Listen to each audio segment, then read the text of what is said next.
Hey, social cam. It's June 13th in the morning. Woke up a little bit early because of my parents, and I went ahead and decided to fix breakfast and get it out of the way. I have some reflections to do.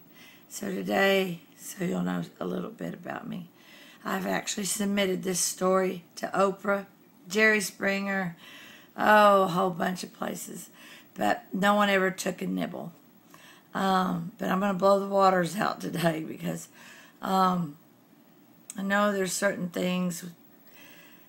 When I submitted one of the messages, I wasn't in a good spot emotionally, and it may seem like an odd story, but I wrote it down immediately that night, or actually in the morning, and I shouldn't have put it out there on Oprah and all that at that time because I didn't edit it. It had a lot of grammar problems and things, but I want you to know I'm English honors and Phi Kappa Theta, and I've got, my college degrees, but I'm not that far off on the chain that I can't write. But now, because of some of the injuries that have been done to me, I'm having a little problems with typing even. I'm noticing that. But I have a story that I wrote, and I never could get it put up on Flickr because it had character issues with how many words you can publish. And I'm going to read it to you. So it was called originally The Washcloth.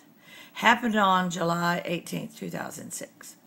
And it left a terrible impression upon me.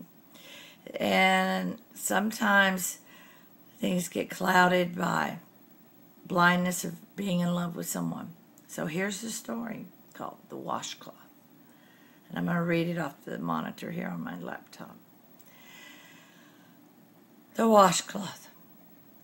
In the bathroom, my legs buckled from under me with a great force, and I slammed into the toilet. Knocked down, but cold and very still, aware that I'm still here. My body had a fit, fast, rapid breathing, and sweat pouring out. Someone there, their eyes have no pupils. They glow, and the face seems shadowy. No true shape. However, I'm alive. Have they gone to get help? A washcloth was laid diagonally across my face, covering my nose and my mouth of air. It dangles over me with nothingness behind it, and I groan. No, all of a sudden, he is reaching over me, and he presses down, and I try to rise with a sudden groan as my chest tries to gasp for breath. The voice says, "Be quiet." My child steps in the doorway as a shadowy figure, and the grasp is released. What changes next in this? His hand picks the rag up, and he starts wiping my face and body. Pulled up, managing on my own, and placed in bed.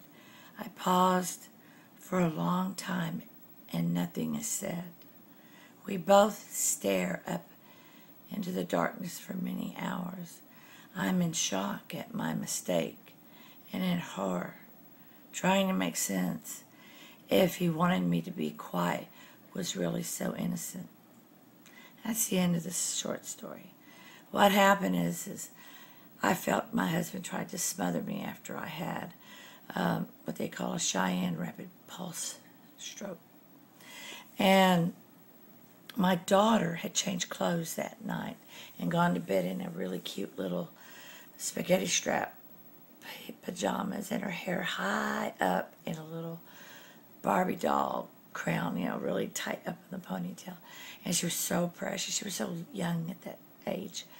And that morning, to know that it had really happened or not, because it was like a foggy, I was in shock.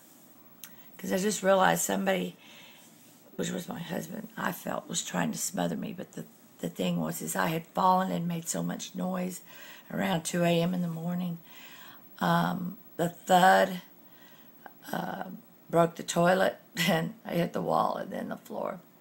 My daughter got up looking to find out what had happened, and all the lights were turned off. And somebody with a lot of medical experience knows you don't turn or keep the lights off. You do the ABCs, fundamentals of checking, going for help. And he put a washcloth over my face dry. And when she came up from behind him in the darkness and said, "Mama, is that you? Are you there?" He rose up off of me. Now, I should have left him, but it's always been a debate with, I'm setting him up, I'm doing this, and it's been I've been in fear of my life. So I never could really distort, was it, because I was in a seizure and there was some blurred issues going on with trying to get my brain and everything back up. So I couldn't really distinguish what had really happened, but he tried to tell me, it was all in my head, that I had just fallen, and none of that had happened.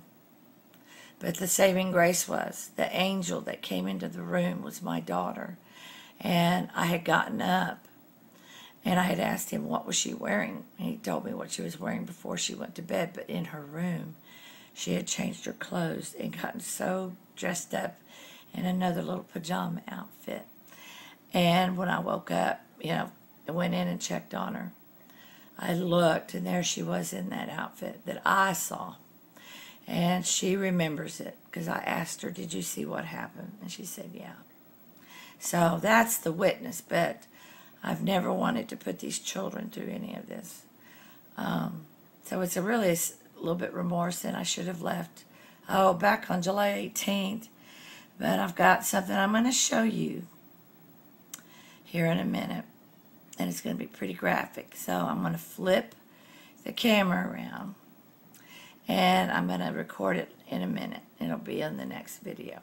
Bye.